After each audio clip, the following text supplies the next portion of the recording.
إن الحمد لله الذي نزل الفرقان في شهر رمضان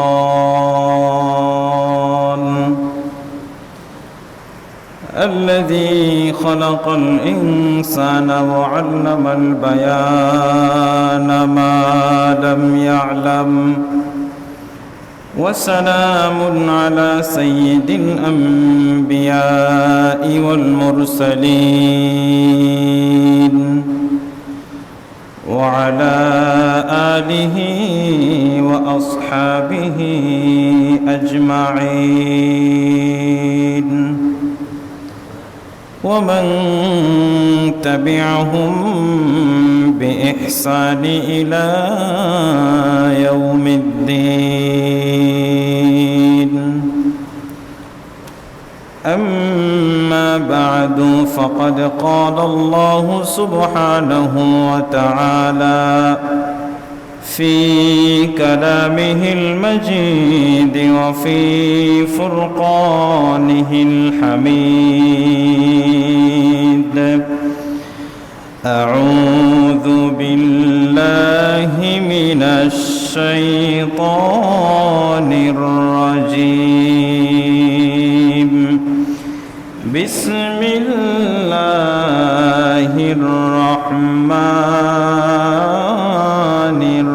الرحيم. إن الله يأمركم أن تؤدوا الأمانات إلى أهلها وإذا حكمتم بين الناس أن تحكموا بالعدل إن الله نعما يعظكم به إن الله كان سميعا بصيرا. صدق الله العظيم. عن أبي هريرة رضي الله تعالى عنه قال النبي صلى الله عليه وسلم: 7 يظلهم الله في ظله يوم لا ظل إلا ظله: إمام عادل وشاب نشأ في عبادة ربه عز وجل، أو كما قال النبي عليه الصلاة والسلام.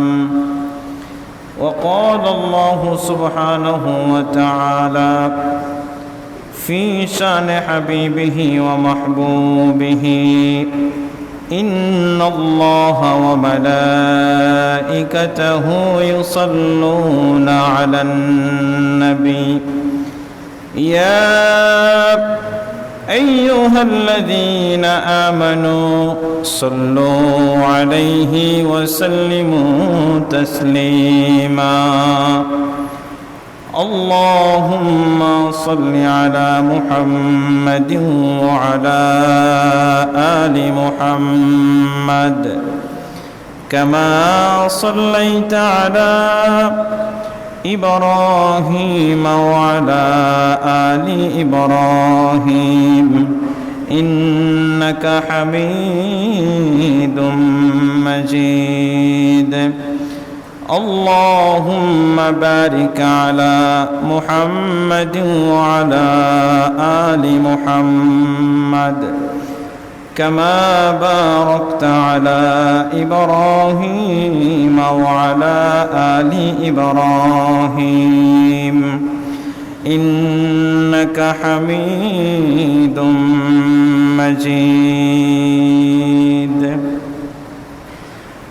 আল্লাহর আইনার খিলাফতের শাসন ছাড়া,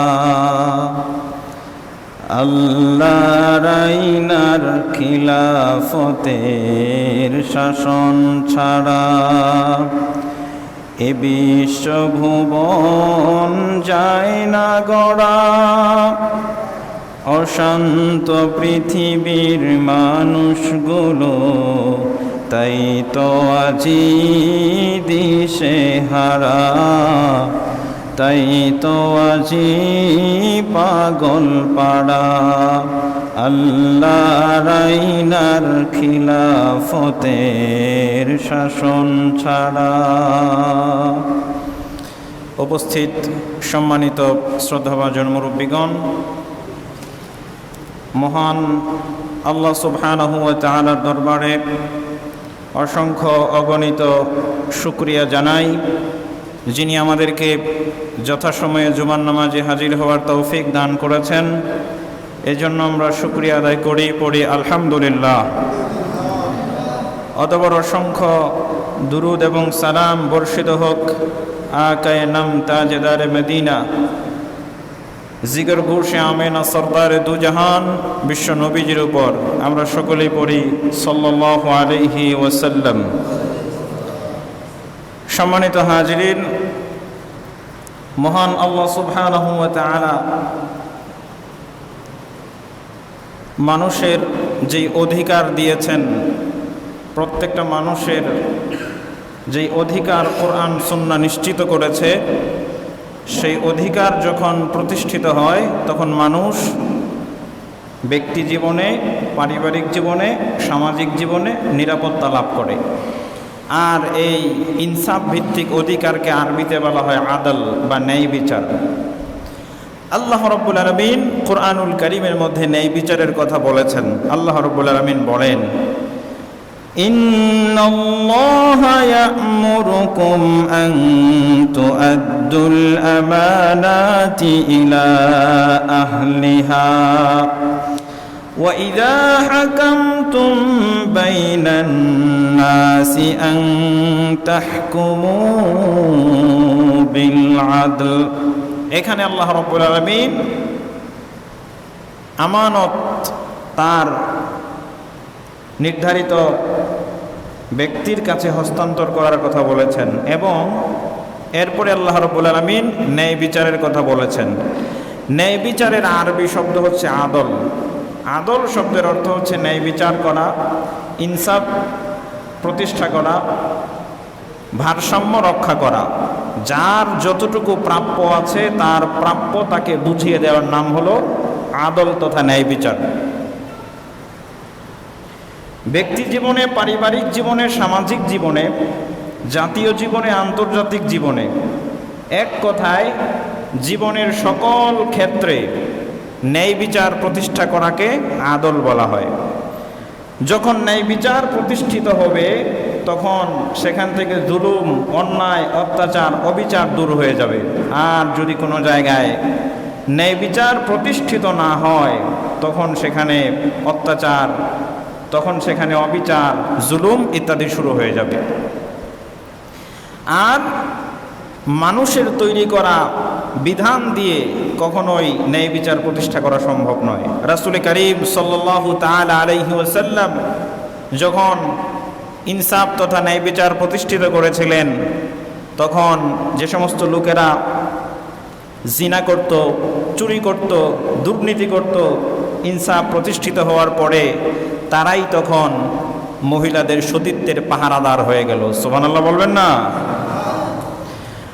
আমার সম্মানিত ভাইয়েরা, আল্লাহ রাব্বুল আলামিন বলেন, ইনিল হুকমু ইল্লা লিল্লাহ। বিধান দেওয়ার একমাত্র মালিক হলো আল্লাহ।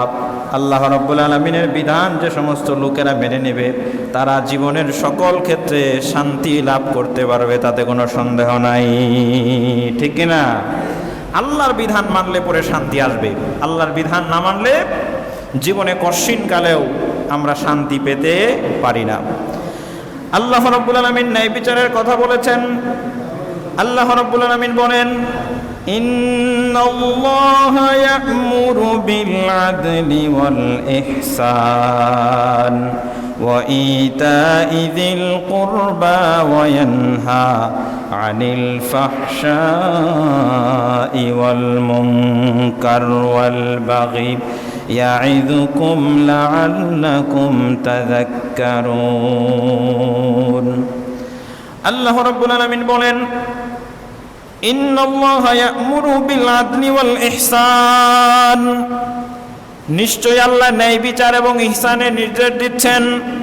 ওয়া ইতাই যিল কুরবা ওয়া ইয়ানহা আনিল ফাহশাই ওয়াল মুনকার, এবং তিনি তোমাদেরকে আদেশ দিচ্ছেন তোমরা নিকটাত্মীয়দের হক আদায় করবে। ওয়া ইয়ানহা আনিল ফাহশাই ওয়াল মুনকার, এবং অশ্লীলতা এবং অন্যায় যত কাজ আছে, অবাধ্যতামূলক যত কাজ আছে সবগুলো থেকে বিরত থাকবে নির্দেশ দিয়েছেন আল্লাহ। ন্যায় বিচারের নির্দেশ দিয়েছেন আল্লাহ। ন্যায় বিচার, যে কেউ অপরাধ করুক, সে ধনী হোক গরিব হোক, সম্পদশালী হোক আর সম্পদহীন হোক, রাজা হোক আর প্রজা হোক, ইসলাম সকলের ক্ষেত্রে সমানভাবে বিচার করার নির্দেশ দিয়েছে। একজন মানুষ ধনী, এজন্য তার বিচার হবে না অপরাধ করলে, আর একজন মানুষ গরিব, অপরাধ করলে পরে তাকে কঠোর শাস্তি দেওয়া হবে। এটা কখনো ইসলামের বিধান হতে পারে না। আল্লাহ রাব্বুল আলামিন এই ব্যাপারে সতর্ক করে দিয়ে আল্লাহ রাব্বুল আলামিন কোরআনুল কারীমের মধ্যে ঘোষণা করেন, ইয়া আইয়ুহাল্লাযীনা আমানু কুনু কাওয়ামিনা বিল কিসতি শুহাদাআ লিল্লাহ। আল্লাহ রাব্বুল আলামিন গোটা দুনিয়ার ঈমানদারদেরকে ডেকে বলেন, ও দুনিয়ার ঈমানদারেরা তোমরা শোনো, কুনু কাওয়ামিনা বিল কিসতি, তোমরা ন্যায় বিচারের ক্ষেত্রে দৃঢ় প্রতিষ্ঠিত থাকো। শুহাদা লিল্লাহ, ন্যায় বিচারের ক্ষেত্রে তোমরা আল্লাহর সাক্ষী হয়ে যাও। দুনিয়াতে কে ন্যায় বিচার করে, কে অবিচার করে, কিয়ামতের দিন মানুষেরা আল্লাহ রাব্বুল আলামিনের কাছে ন্যায় বিচার এর পক্ষে অবিচারের বিপক্ষে কিয়ামতের দিন সাক্ষ্য হয়ে যাবে। জোরে বলেন ঠিক কিনা? আজকে হয়তো অনেকে দর্শকের ভূমিকা পালন করে, নীরবে কিছু বলতে পারে না, কিন্তু কিয়ামতের দিন শুহাদা লিল্লাহ, আল্লাহ রাব্বুল আলামিনের কাছে তারাই সাক্ষ্য প্রদান করবে, আল্লাহ উমুকে ন্যায় বিচার করেছে, উমুকে অবিচার করেছে। এরপরে আল্লাহ রাব্বুল আলামিন বলেন, ওয়ালাউ আলা আনফুসিকুম, এই ন্যায় বিচার করতে গিয়ে তোমাদের নিজেদের উপর যদি আল্লাহর বিধান প্রয়োগ করতে হয় তাহলে সেটাও করতে হবে।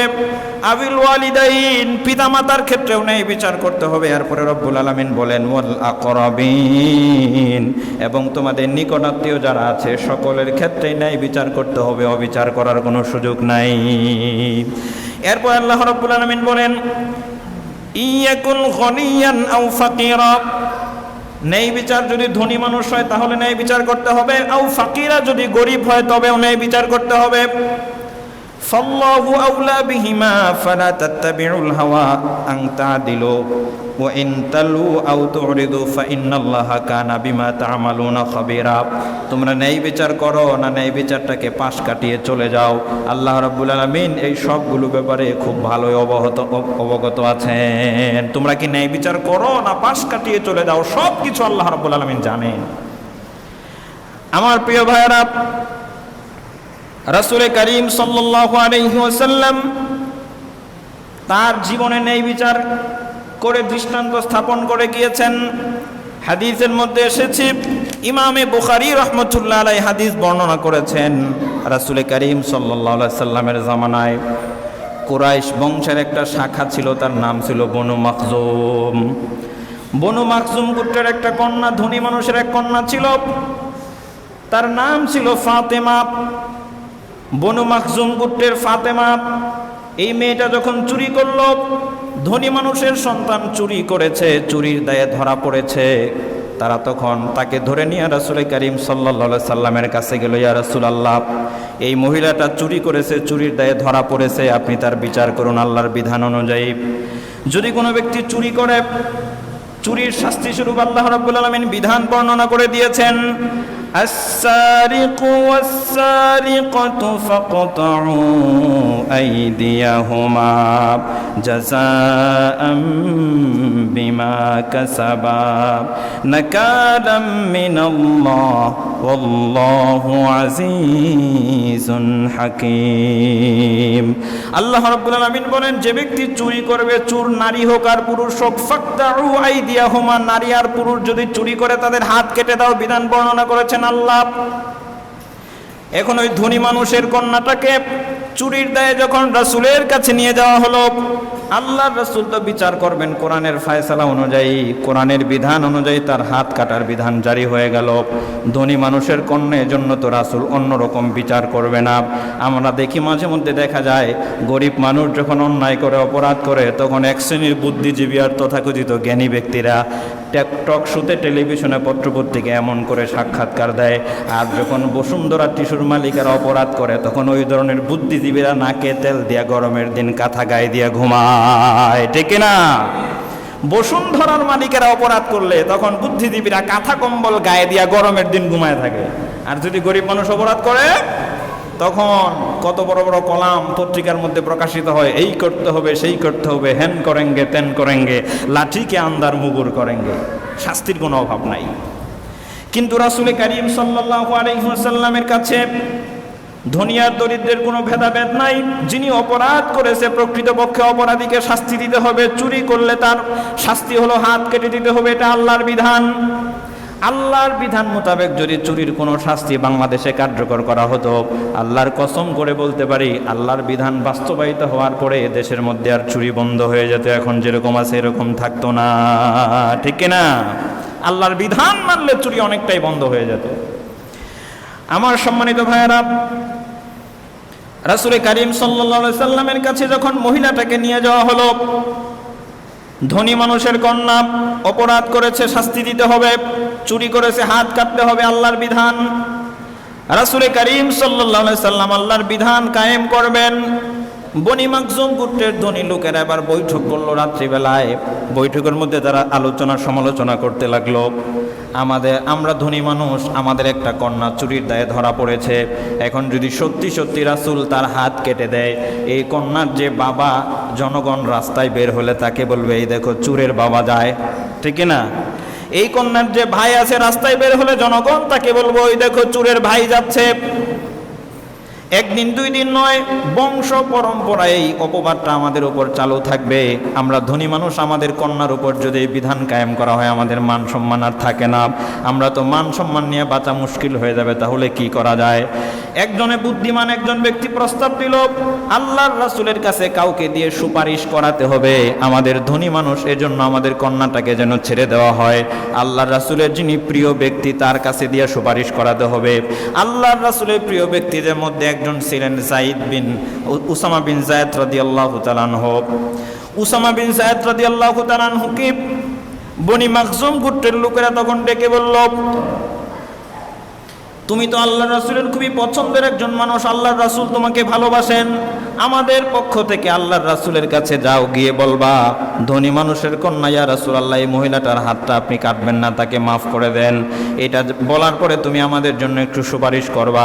আল্লাহর রাসূল সাল্লাল্লাহু আলাইহি সাল্লামের কাছে যখন তিনি গেলেন, যাওয়ার পরে ওই মহিলাটার জন্য যখন সুপারিশ করলেন, আল্লাহর রাসূলের চেহারাটার আগে লাল হয়ে গেল, আর তার দিকে লক্ষ্য করে বলল, আল্লাহ বিধান দিয়েছেন হাত কাটার জন্য, তুমি কি আল্লাহর বিধানের বিরুদ্ধে তার জন্য সুপারিশ করতেছ? এটা বলার সঙ্গে সঙ্গে রাসূলের চেহারা বড় রাগান্বিত হয়ে গেল, তার উপর রাসূল রাগান্বিত হলেন। এরপরে তিনি তাদের কাছে গিয়ে বললেন, আল্লাহর রাসূল রাগান্বিত হয়েছেন, আমার পক্ষে এটা সম্ভব নয়। আল্লাহর রাসূল তখন জনগণকে একত্রিত করে বলল, শোনো আমার লোকেরা, তোমরা শোনো, তোমাদের পূর্বে যত জাতির লোকেরা অতিবাহিত হয়ে গিয়েছিল তাদের একটা বৈশিষ্ট্য ছিল, তাদের ধনী মানুষেরা চুরি করলে পরে মাফ করে দেওয়া হতো, ধনী মানুষেরা অপরাধ করলে পরে মাফ করে দেওয়া হতো, আর যখন গরিব আর নিচু সম্প্রদায়ের লোকেরা অপরাধ করত তখন তারা তাদেরকে শাস্তি দিত। এজন্য আগে বহু লোকেরা ধ্বংস হয়ে গিয়েছে। আমি আল্লাহর বিধানের বিরুদ্ধাচরণ করতে পারবো না। আল্লাহর কসম করে বলি, এই কন্যাটা ওই ফাতেমা না হয়ে যদি আমি নবীর কন্যা ফাতেমাও হতো, তাহলে অবশ্যই আমি মুহাম্মদ চুরির দায়ে তার হাত কেটে দিতাম। সুবহানাল্লাহ বলবেন না? বিচারের ক্ষেত্রে কোনো ধনী গরিব রাসূলের কাছে এগুলো কোনো তফাৎ ছিল না। আল্লাহ রাসূল বললেন, যদি সে আমার কন্যা ফাতেমাও হতো তাহলে আমি নবীজি তার হাত কেটে দিতাম। আমার সম্মানিত ভাইয়েরা, আল্লাহ রাব্বুল আলামিনের এই বিধান যারা মানবে না, আল্লাহর বিধান অনুযায়ী যারা বিচার ফয়সালা করবে না, আল্লাহর বিধান অনুযায়ী মীমাংসার যারা সমস্যার সমাধান করবে না, রব্বুল আলামিন তাদের ব্যাপারে কোরআনুল কারীমে কয়েক ধরনের কথা বলেছেন। সূরাতুল মাঈদার ৪৫ নম্বর আয়াতে আল্লাহ রব্বুল আলামিন বলেন, ওয়া মান লাম ইয়াহকুম بما أنزل الله فأولئك هم الظالمون ومن لم يحكم بما أنزل الله فأولئك هم الظالمون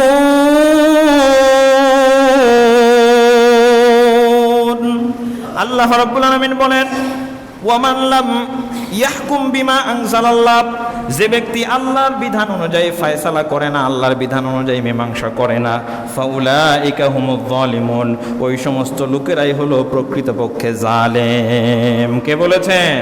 আল্লাহ। এরপরে সূরা মাইদার 47 নম্বর আয়াতে আল্লাহ রাব্বুল আলামিন বলেন ওয়ামান লাম ইয়াহকুম বিমা আনজালাল্লাহ ফাউলাইকা হুমুল ফাসিকুন। এক জায়গায় বললেন যারা আল্লাহর বিধান অনুযায়ী ফয়সালা করে না তারা জালেম, আরেক জায়গায় রব্বুল আলামিন বললেন আল্লাহর বিধান অনুযায়ী যারা ফয়সালা করে না তারা হলো ফাসিক। এরপরে চূড়ান্তভাবে রব্বুল আলামিন বলে দিলেন ওয়ামান লাম ইয়াহকুম বিমা আনজালাল্লাহ ফাউলাইকা হুমুল কাফিরুন। আল্লাহর বিধানকে যারা একেবারে অস্বীকার করে, আল্লাহর বিধান অনুযায়ী ফয়সালা করাকে যারা অস্বীকার করে, বিশ্বাস করে কিন্তু মানতে পারে না অপারগতার কারণে, তার মধ্যে ঈমান থাকবে। কিন্তু যারা আল্লাহর বিধান অনুযায়ী ফয়সালা করাকে একেবারে বিশ্বাসী করে না, অস্বীকার করে, আল্লাহ বলেন উলাইকা হুমুল কাফিরুন, এরাই হলো কাফের। জোরে বলেন নাউজুবিল্লাহ। আর যদি কোনো ঈমানদার ঈমান আনার পরে নারী হোক আর পুরুষ হোক আল্লাহর রাসূলকে যদি বিচারক না মানে, অর্থাৎ আল্লাহর রাসূল যেভাবে বিচার করার নির্দেশ দিয়েছেন, কোন ঈমানদার ব্যক্তি যদি ঈমান আনার পরে ঈমান আনলো কিন্তু আল্লাহর রাসূলকে বিচারক মানলো না, আল্লাহর রাসূলের দেখানো পদ্ধতি বিচারের ক্ষেত্রে অনুসরণ করলো না, আল্লাহ রাব্বুল আলামিন বলেন ফালা ওয়া রাব্বিকা লা ইউমিনুনা হাত্তা ইউহাক্কিমুকা ফীমা শাজারা বাইনাহুম। সূরা নিসার 65 নম্বর আয়াতে আল্লাহ বলেন ওগো নবীজি, আপনার রবের কসম, আল্লাহ রাব্বুল আলামিন নবীজিকে দেখায় বলতেছেন আপনার রবের কসম। আল্লাহ নিজের কসম করে না, আপনার রবের কসম করে বলতেছে। রব্বুল আলামিন বলতেছেন ওগো নবীজি আপনার রবের কসম, লা ইউমিনুনা, তারা কখনো ঈমানদার হতে পারবে না, হাত্তা ইউহাক্কিমুকা ফীমা শাজারা বাইনাহুম, নিজেদের মধ্যে ঝগড়া মীমাংসা বা অন্য কোনো বিষয়ের জন্য যতক্ষণ পর্যন্ত তারা আপনাকে বিচারক না মানবে ততক্ষণ পর্যন্ত তারা কখনোই ঈমানদার হতে পারবে না। বলেছেন কে? এখন আপনি ফতোয়াটা নিজের দিকে ঘোরান। আমাদের ব্যক্তি জীবন, পারিবারিক জীবন, সামাজিক জীবন, রাজনৈতিক জীবন, রাষ্ট্রীয় জীবন, জাতীয় জীবন, আন্তর্জাতিক জীবন, জীবনের কোনো ক্ষেত্রে যদি আপনি আল্লাহর রাসূলের নির্দেশ যদি না মানেন, আল্লাহর রাসূলের নির্দেশ যদি বিশ্বাস না করেন, আল্লাহর রাসূলের আদর্শ যদি বিশ্বাস না করেন, আল্লাহর রাসূলকে যদি সমস্যার সমাধানকারী হিসেবে না মানেন, তাহলে আমরা যতই নামাজ পড়ি, যতই রোজা করি, আল্লাহর বক্তব্য অনুযায়ী আমরা ঈমানদার হতে পারবো না যতক্ষণ না পর্যন্ত আল্লাহর রাসূলকে আমরা বিচারক হিসাবে না মানব। কিন্তু আমরা অনেকেই আল্লাহর রাসূলের দেখানো পদ্ধতিতে নামাজ পড়ি, আল্লাহর রাসূলের দেখানো পদ্ধতিতে রোজা করি, আল্লাহর রাসূলের শেখানো পদ্ধতিতে জিকির করি, আল্লাহর রাসূলের দেখানো পদ্ধতিতে ধর্মের বিভিন্ন অনুষ্ঠানাদি পালন করি। কিন্তু যখন আমরা বিচার কার্যে যাই, কিন্তু যখন আমরা মীমাংসা সালিশে যাই, তখন আল্লাহর রাসূলের কথা মনেও করি না, বিসমিল্লাহ পর্যন্ত বলি না, আল্লাহর নাম পর্যন্ত আমরা উচ্চারণ করি না। জোরে বলেন ঠিক কিনা? আমার সম্মানিত ভাইয়েরা, ইসলামের মধ্যে ন্যায় বিচার এমনভাবে প্রতিষ্ঠিত করে দেখিয়েছিলেন আল্লাহর রাসূলের সাহাবারা। হযরতে আলী রাদিয়াল্লাহু তাআলা আনহু, আলী ইবনে আবি তালিব রাদিয়াল্লাহু তাআলা আনহু, তিনি তখন মদিনাতুল মুনাওয়ারার প্রেসিডেন্ট ছিলেন। প্রেসিডেন্ট ইচ্ছা করলে অনেক কিছুই করতে পারে। মদিনাতুল মুনাওয়ারার প্রেসিডেন্ট, ইসলামের চতুর্থ খলিফা হযরতে আলী রাদিয়াল্লাহু তাআলা আনহু, এমনিতেও তিনি অনেক পাওয়ারফুল একজন লোক ছিলেন। হযরতে আলী রাদিয়াল্লাহু তাআলা আনহুর জামানায় তখন বিচারকের দায়িত্ব পালন করতেন হযরতে শুরাইহ রাহমাতুল্লাহ আলাইহি। তিনি অনেক বিচক্ষণ এবং বুদ্ধিমান একজন ব্যক্তি ছিলেন। বিচারকের কার্য পালন করতে গিয়ে তিনি বুদ্ধিমত্তার পরিচয় দিয়েছিলেন। হযরতে কাজী শুরাইহ রাহমাতুল্লাহ আলাইহি, তিনি তখন বিচারক ছিলেন মদিনাতুল মুনাওয়ারার। সিফফিনের যুদ্ধ থেকে ফেরার পথে হযরতে আলী রাদিয়াল্লাহু তাআলা আনহু, লোহার একটা বর্ম ছিল, সেটা হারিয়ে গেল। যুদ্ধ সম্পর্কে যারা জানেন, যুদ্ধের একটা হাতিয়ার ছিল তৎকালীন যুগে লোহার বর্ম, যেটা তারা যুদ্ধ করত ব্যাটল ফিল্ডে সরাসরি। যুদ্ধ করতে গিয়ে হযরতে আলী রাদিয়াল্লাহু তাআলা আনহুর লোহার বর্মটা হারিয়ে ফেলেছে, চুরি হয়ে গেছে। এটা চুরি হয়ে যাওয়ার পরে হযরতে আলী যখন যুদ্ধ থেকে ফেরার পথে একজন ইহুদির হাতে আলী রাদিয়াল্লাহু তাআলা আনহু তার বর্মটা দেখলেন।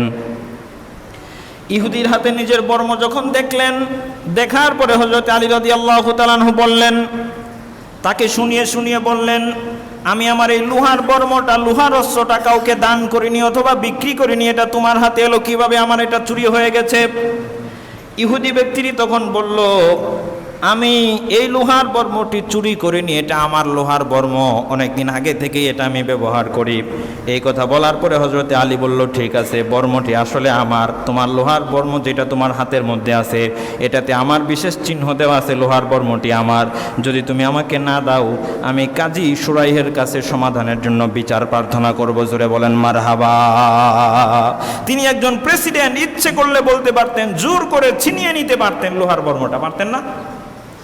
প্রেসিডেন্ট, সে সাধারণ একজন দেশের নাগরিক, তার সঙ্গে বলতেছে যে এই লোহার বর্মটা আমার। সে বলল, না, আমি এটা চুরি করি না, এটা আমার, অনেকদিন আগে থেকে আমার কাছে আছে।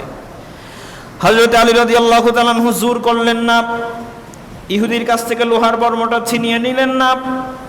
ইসলাম মানুষকে ন্যায় বিচার শিক্ষা দিয়েছে। ইসলাম প্রত্যেক মানুষের অধিকার নিশ্চিত করেছে। ইসলাম প্রত্যেক ব্যক্তির অধিকার নিশ্চিত করেছে, মানবাধিকার নিশ্চিত করেছে। হযরতে আলী রাদিয়াল্লাহু তাআলা আনহু যখন কাজী সুরাইয়ের কাছে বিচার দিলেন, বিচার দিয়ে তিনি বললেন, আমার একটা লোহার বর্ম ইহুদি চুরি করেছে, তার কাছে যে বর্মটা আছে বর্মটা প্রকৃতপক্ষে আমার। ইসলামিক কোর্টের নিয়ম হলো আল বাইয়িনাতু আলাল মুদ্দাঈ ওয়াল ইয়ামিনু আলা মান আনকার। যে ব্যক্তি বিচার প্রার্থনা করবে, যিনি বাদী হবেন, ওই বাদীর দুজন সাক্ষী উপস্থিত করতে হবে, দুজন পুরুষ সাক্ষী উপস্থিত করতে হবে। আর যদি পুরুষ সাক্ষী না থাকে, একজন পুরুষ সাক্ষী, দুইজন মেয়ে সাক্ষী উপস্থিত করতে হবে। এটা হলো ইসলামের বিধান। এবার হযরতে আলী রাদিয়াল্লাহু তাআলা আনহুকে সব কিছু ঘটনা শোনার পরে কাজী সুরাই বললেন, লোহার বর্মটা যদি আপনার হয় তাহলে আপনি সাক্ষী পেশ করেন। চিন্তা করছেন অবস্থা? প্রেসিডেন্টকে বলতেছে, লোহার বর্মটা যদি আপনার হয় সাক্ষী পেশ করেন। ইসলামিক কোর্টের বিধান এটা, আল বাইয়িনাতু আলাল মুদ্দাঈ ওয়াল ইয়ামিনু আলা মান আনকার। যিনি বাদী হবেন তার প্রমাণ পেশ করতে হবে, মুখের কথার কোনো দাম নাই। সুবহানাল্লাহ বলবেন না? আর এখন আমরা ইচ্ছা মতো রায় দেই, আগে রায় কার্যকর হয়, তারপরে বিচারক সেটা পড়ে শোনায়। একটা গল্প পড়েছিলাম এরকম, এক রাজা জঙ্গলের শিয়ালদের কান কেটে দেওয়ার হুকুম দিল। যত শিয়ালের কান 3 ইঞ্চির বেশি লম্বা, তাদের কান কেটে দিতে হবে। ছোট্ট একটা শিয়ালের বাচ্চা, সে দৌড়াদৌড়ি করে। এখন মুরব্বী শিয়াল ডেকে বলে, তুই এরকম দৌড়াদৌড়ি করতেছিস কেন? তোর তো চিন্তা নাই, তোর কান তো 3 ইঞ্চির কম, তোর কান কাটার কোনো প্রশ্ন ওঠে না। কয়, মুরব্বী আপনি তো বুঝতে পারতেছেন না, আমার কান যদিও 3 ইঞ্চির কম, আমি দৌড়াদৌড়ি পারতেছি অন্য কারণে। কয়, কোন কারণে? কয়, কান কাটার সাইজ নমুনা ভালো না। কয়, কেমন? কয়, আগে কাটে তারপরে মাপে, মেপে কাটলে সমস্যা ছিল না, আগে কাটে তারপরে মাপে, আগে সিদ্ধান্ত হয় তারপরে ফয়সালা শোনানো হয়। আমরা বাংলার জমিনে এমন প্রমাণ দেখেছি, কোর্ট ভবনের সামনে থেকে, হাইকোর্টের সামনে থেকে বাদী পক্ষের সাক্ষী উধাও হয়ে যায়, সেটা 12তে গিয়ে পাওয়া যায়। এরপরে এদিক দিয়ে রায় কার্যকর হয়ে ফাঁসি কার্যকর হওয়া শেষ। এরকম প্রহসন নামক বিচার আমরা দেখেছি। আমার সম্মানিত ভাইয়েরা, ইসলামিক কোর্টের বিধান হলো সাক্ষী পেশ করতে হবে। হযরত আলী রাদিয়াল্লাহু তাআলা আনহুকে বললেন, আপনি বাদী, আপনার সাক্ষ্য লাগবে, সাক্ষ্য ছাড়া আমি বিচার করতে পারবো না। হযরত আলী রাদিয়াল্লাহু তাআলা আনহু বললেন, আমার সাক্ষ্য আমার ছেলে, আর আমার কৃতদাস গোলাম হলো আমার সাক্ষ্য। এবার কাজী সুরাই ইসলামের বিধান শোনায় দিলেন, বাবার পক্ষে ছেলের সাক্ষ্য গ্রহণযোগ্য না, আর মালিকের পক্ষেও তার কৃতদাসের সাক্ষ্য গ্রহণযোগ্য হবে না। বাবার পক্ষেও তার ছেলের সাক্ষ্য গ্রহণযোগ্য না, মালিকের পক্ষেও তার কৃতদাসের সাক্ষ্য গ্রহণযোগ্য না। এরা তো নিজের লোক, এরা পক্ষে বলতেই পারে। আমার সম্মানিত ভাইয়েরা, ইমামে তিরমিজি রাহমাতুল্লাহ আলাইহি চমৎকার একটি হাদিস উল্লেখ করে দিয়েছেন। হযরতে বুরায়দা রাদিয়াল্লাহু তাআলা আনহু থেকে বর্ণিত আছে, আল্লাহর নবী বলেন, আল কুদাতু সালাসা, বিচারক হলো 3 ধরনের। কয় ধরনের বিচারক? বিচারক হলো 3 ধরনের। ইসনানে ফিন্নার ওয়া ওয়াহিদুন ফিল জান্নাহ। আল্লাহর নবী বলেছেন বিচারক হলো তিন ধরনের, দুই ধরনের বিচারক জাহান্নামে যাবে আর এক ধরনের বিচারক জান্নাতে যাবে। আল্লাহ রাসূল সাল্লাল্লাহু আলাইহি ওয়াসাল্লাম বলেন এক ধরনের বিচারক হলো রাজুলুন আরাফাল হাক্কা ফাকাদা বিহি ফাহুয়া ফিল জান্নাহ। ওই বিচারক যে ব্যক্তি সব বিচার বিশ্লেষণ করার পরে বুঝতে পারে কোনটা সত্য, সত্যের পক্ষে রায় দেয় বুঝে শোনার পরে, আল্লাহ রাসূল বলেন এই বিচারকটা আল্লাহর জান্নাতে যাবে। সুবহানাল্লাহ বলবেন না? বুঝে শুনে সত্যের পক্ষে রায় দেয় সে জান্নাতে যাবে। এরপরে বিশ্বনবী বললেন দুই নাম্বার বিচারক যে জাহান্নামে যাবে ও রাজুলুন আরাফাল হাক্কা ফামা লাম ইয়াকযি বিহি ওয়া জারা ফিল হুকমি ফাহুয়া ফিন্নার। ওই বিচারক যে ব্যক্তি বিচারক নিযুক্ত হওয়ার পরে সব কিছু বুঝতে পারে এইটা হক এইটা বাতিল, এই ব্যক্তি অন্যায়কারী এইটা হলো মাজলুম, তিনি অবিচার করেছেন প্রকৃতপক্ষে তার উপর। বিচারক সব কিছু বুঝতে পারার পরে যে কোনো কিছুর লোভে, হয়তো টাকার লোভে, না হয় ক্ষমতার লোভে, অথবা যে কোনো কিছুর কারণে বিচারক যদি বুঝার পরেও বিপক্ষে রায় দেয়, অন্যায়ের পক্ষে রায় দেয়, আল্লাহর রাসূল বলেন কিয়ামতের দিন ওই বিচারক আল্লাহর জাহান্নামে যাবে। জোরে বলেন নাউজুবিল্লাহ। এরপরে তিন নম্বরে যে বিচারক আল্লাহর জাহান্নামে যাবে, আল্লাহর রাসূল সাল্লাল্লাহু আলাইহি সাল্লাম বলেন ওয়ারাজুলুন লাম ইয়ারিফিল হাক্কা ফাকাদা লিন-নাসি আলা জাহলিন ফাহুয়া ফিন্নার। আরেক ধরনের বিচারক আছে মূর্খ বিচারক, যে ব্যক্তি অন্য কোনোভাবে বিচারক নিযুক্ত হয়েছে, ভালো মন্দ পার্থক্য করার মতো কোনো জ্ঞান নাই, ওই বিচারক মূর্খতার কারণে, বিচার করার কারণে আল্লাহর রাসূল বলেন ওই বিচারকও জাহান্নামে যাবে। জোরে বলেন নাউজুবিল্লাহ। কাজী শুরাই এমন একজন বিচারক ছিলেন, তিনি ছিলেন সত্যবাদী লোক, আর সত্যবাদী লোক বিচার করে আল্লাহর হুকুম অনুযায়ী।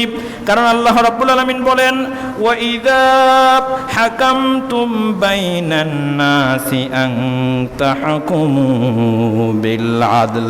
আল্লাহ রাব্বুল আলামিন বলেন ও ঈমানদাররা তোমরা শোনো, যখন তোমরা বিচার করবা, বিচার কাজে নিয়োজিত করা হবে তোমাদেরকে, খবরদার কখনোই অন্যায় ছাড়া, কখনোই ন্যায় ছাড়া অন্যায় বিচার করবে না, ন্যায় বিচার করতে হবে। এই বিধান দিয়েছেন কে?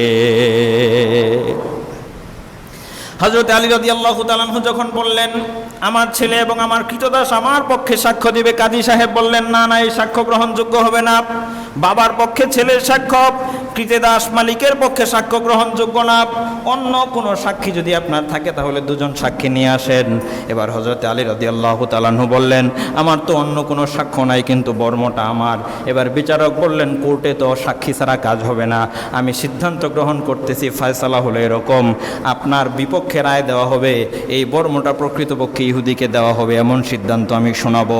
এই কথাটা যখন বলা হলো, এবার ইহুদি লক্ষ্য করে বলল ও বিচারক, এই বর্মটা প্রকৃতপক্ষে হযরতে আলীর। আল্লাহু আকবার বলবেন না?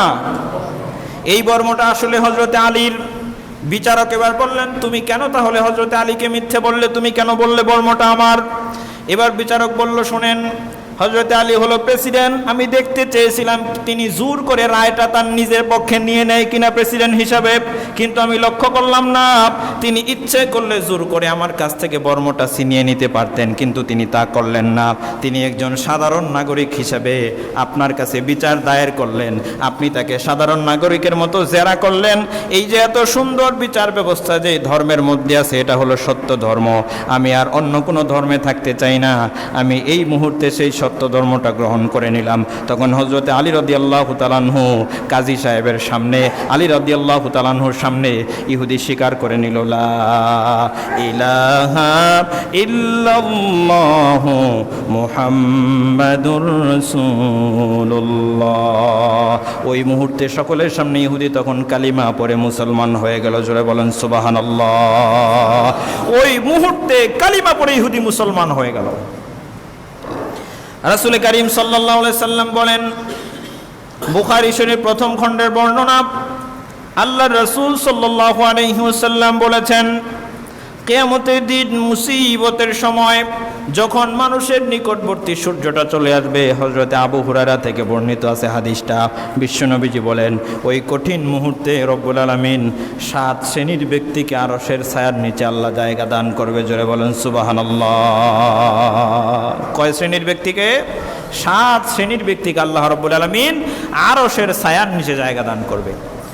বিশ্বনবী সাল্লাল্লাহু আলাইহি সাল্লাম বলেন এক নাম্বার হলো ইমামুল আদিল, ন্যায়পরায়ণ বিচারক।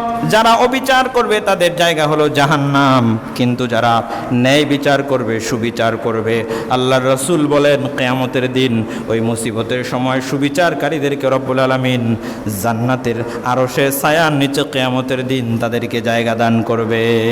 আরশের ছায়ার নিচে তাদেরকে জায়গা দান করা হবে যারা ন্যায় বিচার করবে। আমার প্রিয় ভাইরা, ইসলামের এই ন্যায় বিচার যখন প্রতিষ্ঠিত হবে তখন মানুষ তাদের জানমালের নিরাপত্তা লাভ করবে, মানুষ তখন সম্পদের নিরাপত্তা লাভ করবে, নারীরা তাদের ইজ্জতের নিরাপত্তা লাভ করবে। আর যদি ন্যায় বিচার প্রতিষ্ঠিত না হয়, জান মাল ইজ্জত সম্পদের কোনো কিছুরই নিরাপত্তা থাকবে না। যে যেখানে যেরকম করে পাবে সে সেখানেই তখন অবিচার অন্যায় শুরু করবে। আমার সম্মানিত ভাইয়েরা, রাসূল করিম সাল্লাল্লাহু আলাইহি সাল্লামের জামানার ছোট্ট একটি উদাহরণ আপনাদের সামনে পেশ করি। আল্লাহর রাসূলের জামানায় একজন ব্যক্তি, যিনি ছিল দুর্দর্শ একজন ব্যক্তি, মেয়েদের সঙ্গে খারাপ আচরণ করত, চুরি করত, অন্যের সম্পদ লুণ্ঠন করত, ডাকাতি করত, মানুষ হিসেবে খুবই খারাপ আচরণকারী ছিল ব্যক্তিটা। এই ব্যক্তি যখন ইসলামের ছায়াতলে আশ্রয় গ্রহণ করলো, এই ব্যক্তিকে দেখে সকলেই ভয় পেত, এই ব্যক্তিকে দেখে সকলেই আপনার ভয় পেত, তাকে সম্মান করে সামনাসামনি অনেক কিছু বলতো, সম্মান করতো, কিন্তু আড়ালে গেলে তাকে কেউ সম্মান করতো না। এই ব্যক্তি যখন ইসলাম ধর্ম গ্রহণ করলো, তখন মদিনাতুল মুনাওয়ারায় মরুভূমি বালুকাময় প্রান্তর দিয়ে একটা মেয়ে লোক, সন্ধ্যা হয়ে গেছে প্রায়, বাড়ি পৌঁছতে তার এখনো 1-1.5 ঘন্টা সময় লাগবে। সন্ধ্যার পরেও সে বাড়ি ফিরতে পারবে না, মরুভূমির মধ্যে একা একা। দূর থেকে যখন আল্লাহর বান্দি দেখতে পেল যেই লোকটা মেয়ে লোকের সঙ্গে খারাপ আচরণ করে, ডাকাত, অন্যায়ভাবে মানুষের সম্পদ লুণ্ঠন করে, এই লোকটা আমার সামনে চলে আসতেছে, এখন তো তার সঙ্গে দেখা হয়ে গেল। সে যে ইসলাম ধর্ম গ্রহণ করেছে মেয়ে লোকটা তা জানতো না। সন্ধ্যা হয়ে হয়ে প্রায় গিয়েছে, তখন এই মেয়ে লোকটা তাকে দেখে ভয় পেয়ে বলল, আমাকে মাফ করে দেন, আমি আপনার কোনো ক্ষতি করি না, আপনি আমার কোনো ক্ষতি করবেন না, আমি আপনাকে দেখে ভীত শঙ্কিত হয়ে গেছি। তখন ওই মেয়ে লোকটার কাছে আসার পরে ওই লোকটা বলল, বোন, আপনি কোনো ভয় পাবেন না, চিন্তা করবেন না, আপনার বাড়ির ঠিকানাটা বলেন, আমি আপনাকে আপনার বাড়িতে নিরাপত্তার সঙ্গে পৌঁছিয়ে দেব। সুবহানাল্লাহ বলবেন না? এবার মেয়ে লোকটা ডেকে বলল,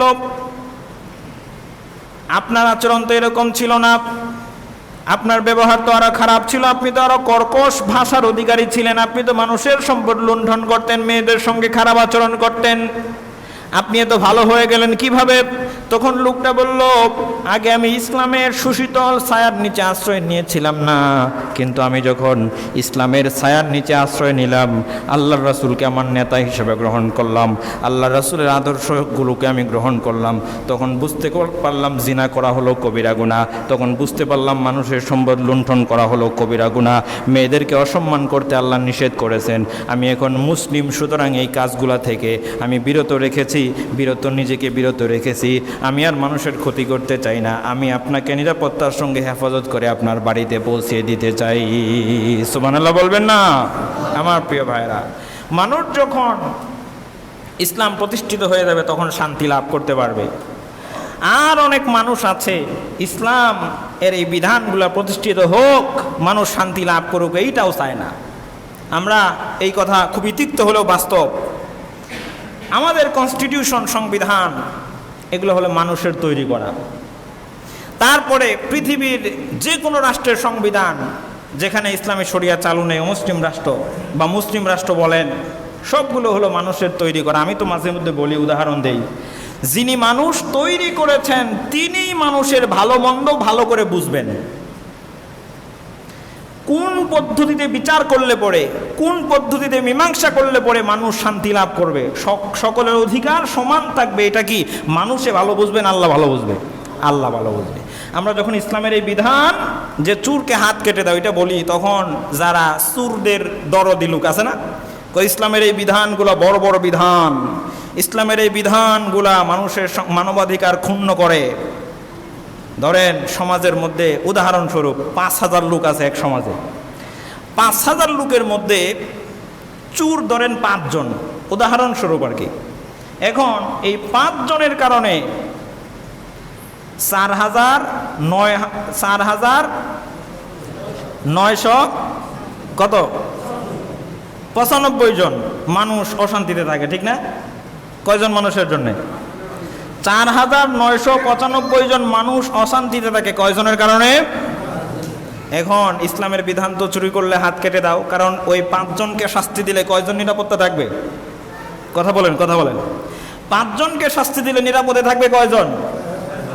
4995 জন। এখন বলেন, যারা বলে হাত কাটলে পড়ে মানুষের অধিকার ক্ষুণ্ণ করা হয়, তারা চুরের পক্ষে সাফাই গায়, ইসলামের এই বিধানগুলো ভালো না, তারা 5 জনের পক্ষে থাকলো আর 4995 জনের বিপক্ষে গেল, ঠিক কিনা? কথা বলেন, ঠিক কিনা? তাহলে 4995 জনের অধিকার নষ্ট করে যারা 5 জনের অধিকার দিতে চায়, তারা কখনোই মানবাধিকারের প্রকৃতপক্ষে মানুষের কল্যাণ কামনাকারী হতে পারে না। আল্লাহ রাব্বুল আলামিন এর বিধান অনুযায়ী 5 জনকে যদি কঠোর শাস্তি দেওয়া যায়, 5 জনকে শাস্তি দিলে পরে বাকি সমাজের 4995 জন মানুষ নিরাপত্তায় থাকবে। এটাই হলো ইসলামের ন্যায্য অধিকার প্রতিষ্ঠা করার কল্যাণ, সেটা সমাজের লোক না। একটা লোক যদি চুর হয়, মুরব্বীরা বলছে চুরের নিজের বাড়ি আর শ্বশুর বাড়ি আছে, চুর কি নিজের বাড়ি থেকে চুরি করে না? অবশ্যই করে। ওকে শাস্তি দিলে ওর নিজের বাড়ির লোকেরাও নিরাপদে থাকবে, ওর বাবার পকেট নিরাপদে থাকবে, ওর শ্বশুর বাড়ির লোকেরা নিরাপদে থাকবে। চুরের তো আর শ্বশুর বাড়ি নাই, মসজিদের জিনিস পর্যন্ত চুরে চুরি করে নিয়ে যায়, মন্দিরের জিনিস পর্যন্ত চুরে চুরি করে নিয়ে যায়, ইবাদতখানা কিচ্ছু নাই। তার মানে হলো চুর, তাদেরকে শাস্তি দিতে হবে। চুরি একটা উদাহরণ। যে কোনো ধরনের দুর্নীতি করুক, ইসলামের বিধান অনুযায়ী যদি শাস্তি দেওয়া যায়, অবশ্যই বাকি ভালো মানুষেরা নিরাপত্তা লাভ করবে, ঠিক কিনা বলেন? আল্লাহ রাব্বুল আলামিন আমাদেরকে এই কথাগুলো বুঝার তৌফিক দান করুক। নিজের সঙ্গে, পরিবারের সঙ্গে, সমাজের সঙ্গে, অসহায় গরিব দুর্বল লোকদের সঙ্গে, মাজলুমদের সঙ্গে ন্যায় বিচার করার তৌফিক দান করুন। আমিন আজমাইন। আসসালামু আলাইকুম ওয়া রাহমাতুল্লাহি